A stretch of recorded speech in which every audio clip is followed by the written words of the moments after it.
this restlessness that is fueled from the culture that you need to do something. You have to be productive in some egotistical ways. That you need to sort of perform.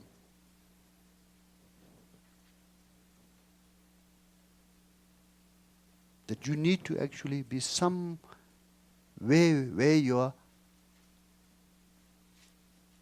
ego drive longs to be. This is a big problem. This is something I can do about it.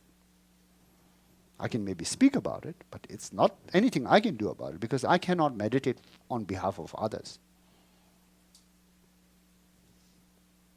You know, like Rinpoche said, when you plant a seed of apple and you have a shoot coming, you right away don't see the apple, but this is a good enough of a sign that the apple tree could come if you give the same care. But if you get distracted and not give the care, it would most probably remain there or it will die out.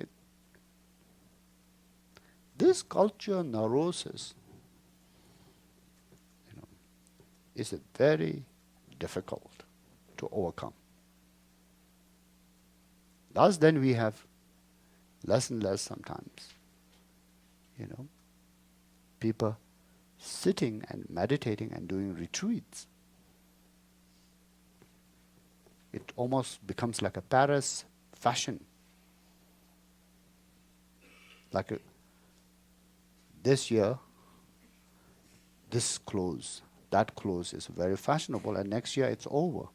Like that pursuit of being Yogin or Naljor or meditator, or pursuit of being in the retreat to do that so, with the heart and soul being put into it, becomes sometimes very fashionable when others are doing, and when others are not doing, people get distracted, as if that's not any of the real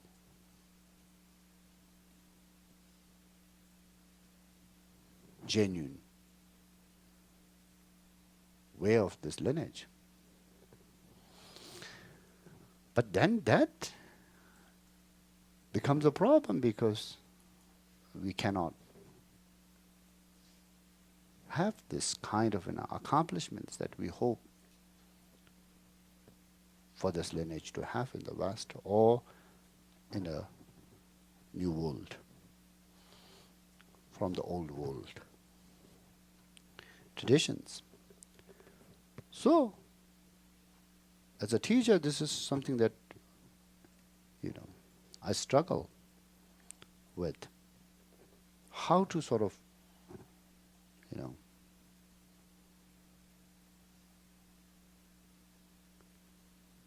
encourage this with the depth of their own intelligence to make this well understood. As a teacher, as a responsible teacher, I never can actually emphasize anything more important than becoming a Naljor. And in order to become a Naljor, you have to sit. You cannot be Naljor by typing away, or being on the computer. You have to sit. You have to take this seriously.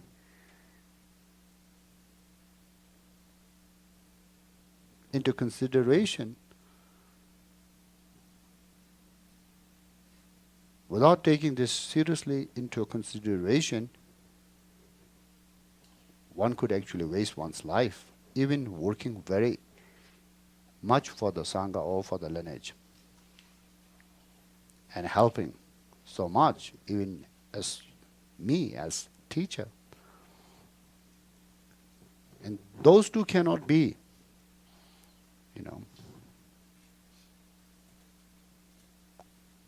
in odd with one another.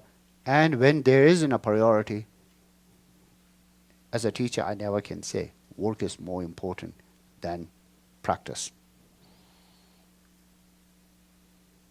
But nonetheless, however, I encourage this, the momentum of the concerns and the worries to fix things, to make things work, and think that one can actually do that so if one is responsible, if one lets go. One lets go and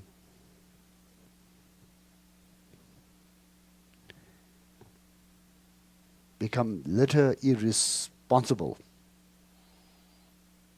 that things might actually fall apart.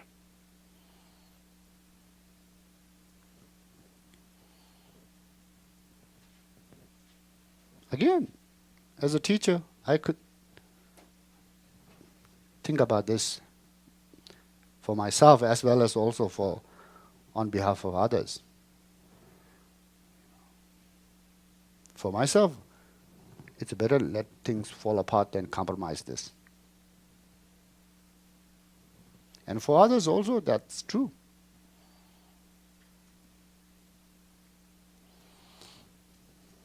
If one can actually do good in both in balance, wonderful.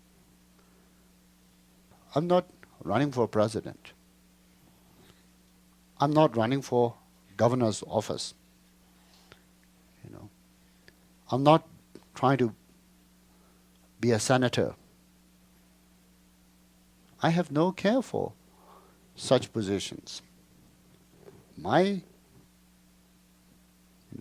personal time of being able to sit and meditate and have the carefree life to do that so is more important than attending to all these emails